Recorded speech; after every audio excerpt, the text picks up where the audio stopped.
जरूरी सूचना है आप सभी स्टूडेंट्स के लिए। स्टडी फॉर सिविल सर्विसेज का Android app Google play store में आ चुका है, उसको प्लीज तुरंत इंस्टॉल कर लीजिए। और अगर आप स्टडी फॉर सिविल सर्विसेज के सिर्फ ऐप से कोई भी कोर्स, कोई भी पीडीएफ परचेज करते हैं, तो उसमें अप्लाई कूपन, अगर आप ज्ञान सर जो है आप उसमें अप्लाई करते हैं, ये कूपन कोड है, तो उसमें 20% फीस तुरंत माफ हो जाएगी। मतलब 20% डिस्काउंट तुरंत उसमें लग जाएगा।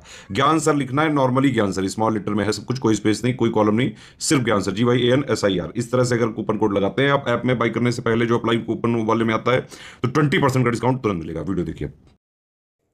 हेलो दोस्तों, नमस्कार। तो पॉलिटी के एक और लेक्चर में आपका स्वागत है। हम लोग कर रहे हैं पॉलिटी के मोस्ट इंपॉर्टेंट एमसीक्यू की सीरीज़।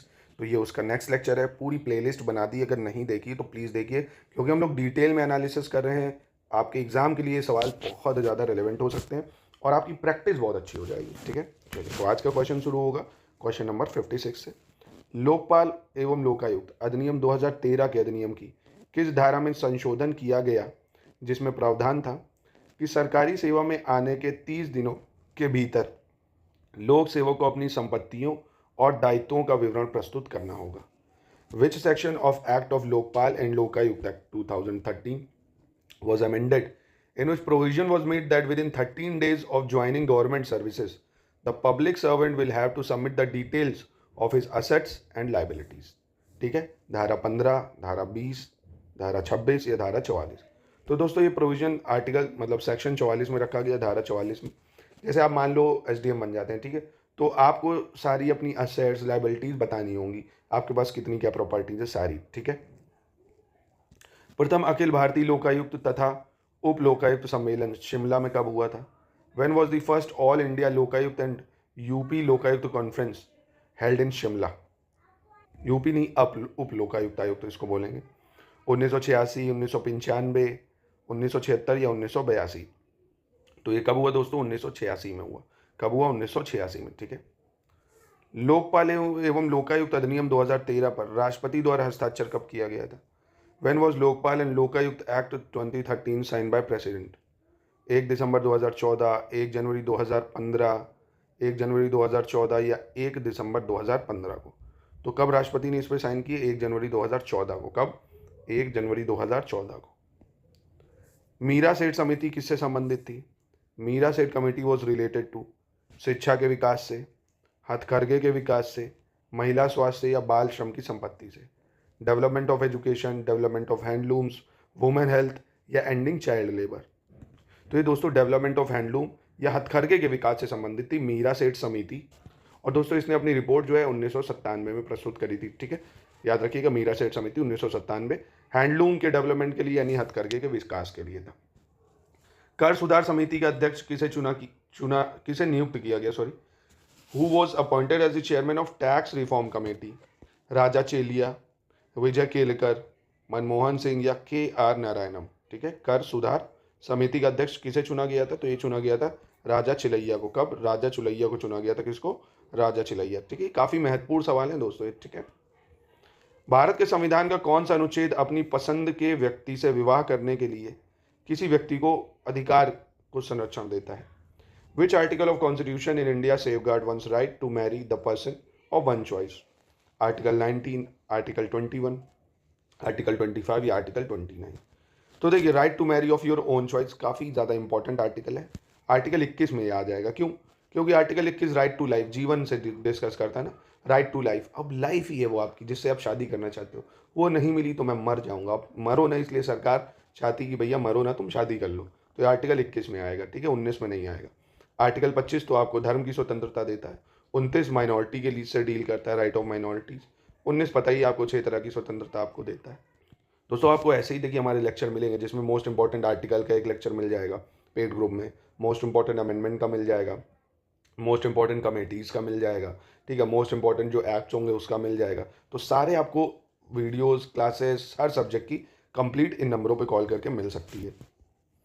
भारतीय शासन अधिनियम 1935 के द्वारा स्थापित संघ में अवशिष्ट शक्तियाँ किसे दी गई थी? In the federation establish by government of India 1935 residuary power were given to? किसको दी गई भैया बची हुई शेष शक्तियाँ? संघीय विधानमंडल को, गवर्नर जनरल को, प्रांतीय विधानमंडल को या प्रांतीय राज्यपाल को?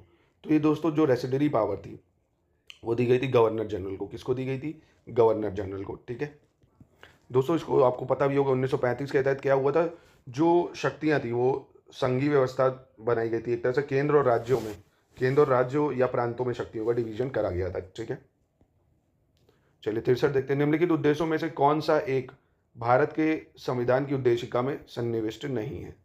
विच one of the following objective is not embodied in the preamble to the constitution of India? तो दोस्तों प्रीएम्बल आपने पढ़ा होगा, we the people of India, liberty of thought, expression, belief, faith and worship, expression, है ना, ये सब चीज़ें दी हुई। मतलब लिबर्टी थॉट की है, बिल्कुल है, विचार की स्वतंत्रता। इकोनॉमिक लिबर्टी है, तो लिबर्टी हमें कितने तरीके की मिलती है दोस्तों? हमारे प्रियम्बल में कितने तरह की लिबर्टी है? 5 तरह की। कौन कौन सी? लिबर्टी ऑफ थॉट, सोचने की, लिबर्टी ऑफ एक्सप्रेशन, एक्सप्रेस करने की, लिबर्टी ऑफ बिलीफ, किसी पे भी बिलीव करने की, थॉट, एक्सप्रेशन, बिलीफ, फेथ, विश्वास की, और वर्शिप यानी पूजा पाठ जो होता है। Liberty of thought, expression, belief, faith and worship, 5 तरह की लिबर्टी होती है, जिसमें से इकोनॉमिक लिबर्टी हमें नहीं मिली है प्रियम्बल में। ठीक है, यानी ये नहीं है। ठीक, याद रखिए। और प्रियम्बल आपको पता होगा, इसमें प्रियम्बल में सोशलिस्ट, सेक्युलर, इंटीग्रिटी, ये जो 3 चीज़ें हैं ये बाद में ऐड हुई हैं 42 कॉन्स्टिट्यूशन अमेंडमेंट एक्ट 1976 से। ठीक है, सर्वोच्च न्यायालय के न्यायाधीश अपने पद से त्यागपत्र किसको सूचित करके दे सकता है? To whom can Supreme Court जज submit his resignation from his post? राष्ट्रपति, प्रधानमंत्री, विधि मंत्री या अटॉर्नी जनरल ऑफ इंडिया? अपना रेजिग्नेशन वो देगा प्रेसिडेंट को। किसको देगा? प्रेसिडेंट को। ठीक है, याद रखिएगा इसको, इंपॉर्टेंट है काफ़ी है। चलिए नेक्स्ट क्वेश्चन की तरफ पढ़ते हैं। 65, राज्य लोक सेवा आयोग का अध्यक्ष किसके द्वारा नियुक्त किया जाता है? The chairman of the state public service commission is appointed by chairman of UPSC, president of India, governor of state या चीफ मिनिस्टर? तो किसके द्वारा ये अपॉइंट किया जाता है दोस्तों? तो देखिए, राज्य लोक सेवा आयोग का जो अध्यक्ष होता है इसको राज्य के राज्यपाल या गवर्नर ऑफ स्टेट जो होते हैं वो करते हैं अपॉइंट, और यूपीएससी का जो होता है उसको प्रेसिडेंट कर देते हैं। ठीक है, याद रखिएगा इसको, यूपीएससी कौन प्रेसिडेंट करता है? भारतीय संविधान के किस अनुच्छेद के अंतर्गत लोकसभा के अनुसूचित जातियों के आरक्षण का प्रावधान किया गया है? Under which article of Indian constitution was the provision for reservation of एससीज इन मेड? दोस्तों ये जो सवाल है इसका जवाब मैंने आपको एक ऊपर वाले क्वेश्चन में भी दिया था, अगर आपको याद हो, बहुत ही इंपॉर्टेंट था ये, है ना। तो 330 आर्टिकल में दिया हुआ है। ठीक है, एससी के लिए लोकसभा में कितनी सीटें रिजर्व हैं कमेंट में आप बताओ ज़रा, और एसटी के लिए? ठीक है, अगर बता दो, इससे पहले वाले लेक्चरों में हम लोग ने इसको करा है, काफ़ी इंपॉर्टेंट है ये। और यही सेम चीज़ 332 जो होती है ये राज्य की विधानसभा में एससी एसटी के लिए रिजर्व कर देती है सीटें। ठीक है, और 331 एंग्लो इंडियन से डील करता था, तो नहीं, 2 प्रेसिडेंट एंग्लो इंडियन को अपॉइंट करता था, और यही चीज़ एक गवर्नर अपॉइंट करता था। अब ये एंग्लो इंडियन का कॉन्सेप्ट हटा दिया गया है। ठीक है, चलिए 67 देखते हैं। अंतर्राज्यीय परिषद की स्थायी समिति की अध्यक्षता कौन करता है? Who preside over the standing committee of the inter state council? प्रधानमंत्री, संबंधित राज्य का मुख्यमंत्री, कैबिनेट सचिव, गृह मंत्री, यानी prime minister, CM, cabinet secretary या होम मिनिस्टर? तो दोस्तों देखिए, इंटर स्टेट काउंसिल की जो अध्यक्षता होती है वो करता है होम मिनिस्टर। कौन करता है? Home minister. और ये कौन से आर्टिकल में दी है इंटर स्टेट काउंसिल या जो अंतर्राज्यीय परिषद है? ये आर्टिकल 263 में है। किसमें? आर्टिकल 263 में दी हुई है, याद रखिएगा। कौन करता है इसकी अध्यक्षता? Home minister. निम्न में से कौन से अनुच्छेद के तहत भारत के उपराष्ट्रपति की नियुक्ति की जाती है? Under which of the following article vice president of India is appointed? काफ़ी ज़्यादा इंपॉर्टेंट है ये, बहुत ज़्यादा। वाइस प्रेसिडेंट किस आर्टिकल के थ्रू अपॉइंट होता है? आर्टिकल 63 के तहत। किसके तहत? आर्टिकल 63 के तहत होता है। ठीक है, काफ़ी ज़्यादा इंपॉर्टेंट है ये। और देखिए, ये सारे आर्टिकल ही वाइस प्रेसिडेंट के, जिनमें से 63 सबसे ज़्यादा इंपॉर्टेंट है। 66 क्या कहता है कि वाइस प्रेसिडेंट जो होगा उसको कैसे चुना जाएगा, है ना, कैसे चुना जाएगा ये बताता है।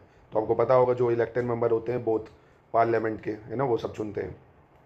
आर्टिकल 65 क्या बताता है? आर्टिकल 65 प्रेसिडेंट को अनेबल मतलब जब प्रेसिडेंट अपनी ड्यूटी को नहीं फॉलो कर सकता है तब वाइस प्रेसिडेंट जो होता है वो प्रेसिडेंट बन जाता है आर्टिकल 65 के थ्रू। ठीक है, आर्टिकल 64 वाइस प्रेसिडेंट जो होगा कहता है ये एक्स ऑफिशियो चेयरमैन होगा राज्यसभा का। ठीक है, तो ये चेयरमैन बन जाएगा राज्यसभा का, ये प्रेसिडेंट बन सकता है 65 के थ्रू जब प्रेसिडेंट की तबीयत ठीक नहीं होगी। ठीक है, या वो अपनी ऑफिस को नहीं ले रहा होगा किसी कारणों से। आर्टिकल 66 वाइस प्रेसिडेंट को चुनाव से डील करता है। ठीक है, कि कैसे उसका चुनाव होगा। संविधान के किस भाग में उच्च न्यायालय से संबंधित प्रावधान है? In which part of constitution there is a provision related to the high court? ठीक है, भाग 5, 6, 7 या 8? तो दोस्तों देखिए, हाई कोर्ट तो पार्ट 6 में आ जाता है। हाई कोर्ट किस में आ जाएगा? पार्ट 6 में। सुप्रीम कोर्ट पूछता तो ये पार्ट 5 में आ जाता दोस्तों। ठीक है, सुप्रीम कोर्ट किस में आ जाता? पार्ट 5 में। और आपका जो पार्ट 7 है वो तो हटा ही दिया गया है। पार्ट 8 जो है ये यूनियन टेरिटरी से डील करता है, पार्ट 8 यूनियन टेरिटरी से डील करता है, ठीक है, याद रखिएगा। और अगर पूछ ले पार्ट 7 को हटाया कब गया, अगर ये पूछ ले आपको तो क्या बताओगे, तो बता देना कि भाई 7 कॉन्स्टिट्यूशन अमेंडमेंट एक्ट 1956 से इसको हटा दिया गया है, ठीक है, इससे ज़्यादा नहीं पूछेगा। ठीक, चलिए आगे बढ़ते हैं। निम्नलिखित में से कौन सा युग्म सही सुमेलित नहीं है ये बताना है। Which of the following pair is not correctly match. Minority sub committee के अध्यक्ष कौन, H C Mukherjee. Steering committee Sardar Patel. Fundamental right sub committee J B Kripalani. Union power committee Nehru. अल्पसंख्यक उप समिति एच सी मुखर्जी। संचालन समिति सरदार पटेल। मौलिक अधिकार उप समिति जे बी कृपलानी। संघ शक्ति समिति जवाहरलाल नेहरू। कौन सा इसमें सही मैच नहीं कर रहा है दोस्तों, तो देखिए तो स्टीयरिंग कमेटी जो है ये सरदार पटेल नहीं देख रहे थे, राजेंद्र प्रसाद देख रहे थे, राजेंद्र प्रसाद, ये गलत है, बाकी सब सही है। संचालन समिति कौन देखेगा, राजेंद्र प्रसाद। अब संचालन समिति आप ऐसे भी याद रख सकते हो, राजेंद्र प्रसाद भैया अध्यक्ष हैं तो संचालन वही तो देखेंगे, सारा मैनेजमेंट उनका रहेगा, तो आप इस ट्रिक से भी याद कर सकते हो। तो ये था दोस्तों आज का लेक्चर, मिलते हैं नेक्स्ट लेक्चर में, नमस्कार।